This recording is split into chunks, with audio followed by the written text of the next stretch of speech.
So it's your boy Cody Mack here. What's the word? And I got the boy Illinois, aka Illy. Yeah, What's going on with you, boy? I'm blessed. I'm blessed. I'm super blessed. All right, Feel so good. you a hot man right now, man. Definitely. You're a hot man right now. You got a lot of good stuff going on for you right now. So for people that don't know who the boy Illinois is, tell them who you are. I'm just an artist, southeast side of Chicago. I come up under a lot of old school soulful music.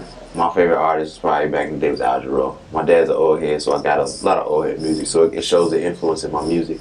I come up under Lupe, Fiasco, Twister, under my 290 OGs, even though I'm from over east.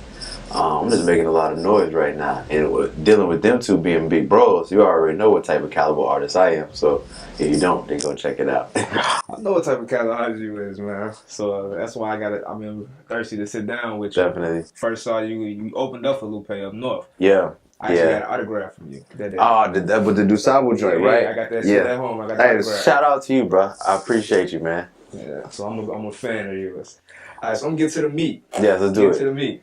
All right, so I just recently dropped a list of Chicago hip hop. Yes, sir. And they got not even hip hop because there's some artists on that wasn't even hip hop. We got R&B, we got pop, but they got the city talking. And with just that list alone, like, how do you feel like people are looking at Chicago music? I think just off of people the names they mentioned that was not on the list. But first of all, the list was thank you very much. We needed that. It was just something needed for the culture. It sparked debate, opinion, and sparked a lot of people to go look at artists they might not have been familiar with. We come from this culture where a lot of us, we only go to shows if our homie is performing, and we only stay there to see him performing, and we leave, and we miss out on a lot of up-and-coming artists. And it's a lot of talent here. And when you put out a list like that, it puts people on notice that maybe I should be staying for these shows. Because outside of the city, when they come and they look at us, they be like, wow, it's a lot here. But I think we take it for granted being here in the city and be like, oh yeah, I know him. He be around the city. I ain't really interested to go see him perform though. But soon as something else drop or somebody else co-sign, it's like automatically I need to go. I need to go see what's popping. But that list did is put a lot of people on watch that it's a lot of people in this city right now that hasn't left, that live here, that's doing it big. And you know, you need to be in tune. You need to check out what's going on. Who would you say outside of yourself are some favorite people? Queen Key, definitely. Saba, but y'all, if you didn't know about Saba, I feel really bad for your like taste and your awareness of Chicago hip hop. I think maybe the most excited maybe me and Four came up together. It's from high school. We used to battle each other. His name was Metaphor. We had a group. He had a group called Underhood, and my group was called FA Family Affair. So I think like somebody like that, it's a certain type of energy because we've seen each other for the past like 17, 18 years. Or maybe that may be too many years. But you know what I'm saying? Maybe the past 10, 15 years growing, like doing this music stuff.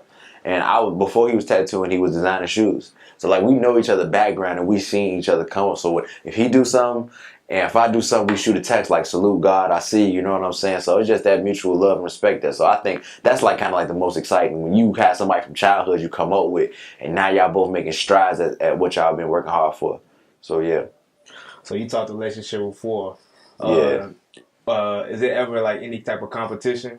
Of course. I mean, it's probably secretive, but everybody like if we do a song together, I'm gonna try to kill him on the verse, and he gonna probably try to do the same thing with me. That's with anybody. Like, you know what I'm saying? If somebody asks me for a feature, my job is to do my thing, and when I do my thing, I'm usually stand out amongst the greats. You know what I'm saying? That's why I'm respected by Lupe's and other and the Pooh Bears and the Twisters and people like that. They be like, dude, cold, because I'm cold. So when it's time for me to show and prove, I really put on a show. See what you're doing now is like I'm rocking with the industry. Blessing, man.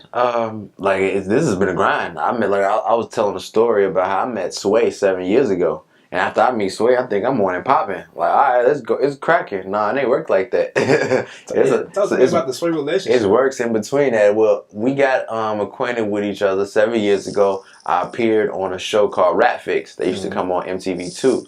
And it was Get in the Game. Shout out to my man Karsten. He got me in tune with that back in the day. And You know, I did a thing from Skype, and the gang was on there critiquing this video / song I had called Cardigan Sweater. This is like our first getting started. And, you know, he saw it, and they was like, you know, we rocking with it. You know, it wasn't like no big, you know what I'm saying, oh, this is a groundbreaking. But it was like, we see what you're doing, homie. Do your thing.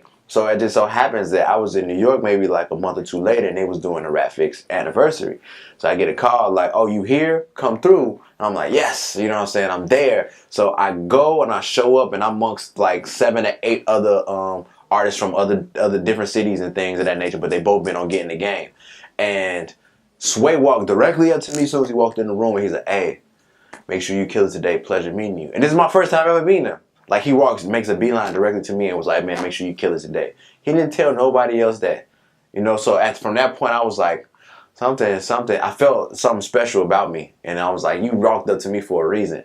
And from that day, we had a freestyle afterwards, right?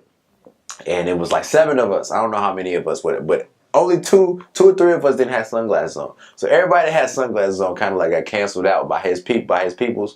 And they was like, we don't know who you are. You shouldn't be wearing sunglasses. Like, show your face. And the fact that I did that, didn't have sunglasses on, and I did well, the next morning, me and my other homie Shakespeare, we had called up to do Sway in the Morning. And that was my first time being on Sway in the Morning. From there, me and Sway just built a beautiful, long-lasting relationship to a point where he's like, that's like my big older brother. You know what I'm saying? So it's just a blessing. And, you know, I get frustrated with the industry at times, things of that nature, and I'll shoot him a text like, man, this is what's going on. He's like, man, use it as motivation. Do your thing. You know how good you are. So it's been a blessing to have him to call on whenever I want to. Like, I call him the Zordon of rap. Like, he's been around the longest. He's like the biggest figurehead. If you want to put, you know, attach hip-hop, the culture with somebody that's been in the game, been doing it. Like, you interviewed Pac and Big, and now you interviewing, you know what I'm saying, Pump and Trippie Redd, stuff like this. Like, to see that, those generations, and to still be around and still be relevant, and people still had that respect for you, like, it don't get no bigger than that, man. Like, that's the Zordon of rap. So, shout out to the Sway, man. Yeah, that's the Zordon of rap. Yeah, he's just Zordon, man. He figurehead. You go to him, you know what I'm saying? Like, if you want thing, like, that's another thing. He make you rap. Like, when you go with it, he like, you're a rapper, you have to rap. Show me that you can rap. Like, this is like the foundation of your skills. Just show me you can rap. So yeah, he's the man.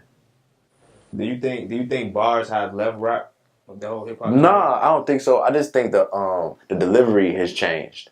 It used to be like, we come from the battle rap, when Smack DVDs and watching Murder Mook versus Loaded Lux and stuff like that. We want to hear bars like that, or even Nas, you know what I'm saying, where the wordplay. I feel like it just delivered, just watered down a tad bit, because like we live in a different world now. Like, our attention spans ain't the same, so it's like I have to deliver this in the simplest form as possible, but still be lyrical. And I do that all the time. Like, my song Sell Again, it's like a lot of double and triple entendres that just seem like regular lyrics. But if you like saying it to yourself and you like, wait a minute, this has 2 different meanings. But it's packaged in a way that it's just catchy and it just seems simple. So I just feel like it's just delivered differently. And I feel like rap's still in a great place. Like, we see who winning the Grammys. You know what I'm saying? It don't differentiate. Like, this stuff is cool over there, but the real is still the real at the end of the day. So it's cool, man.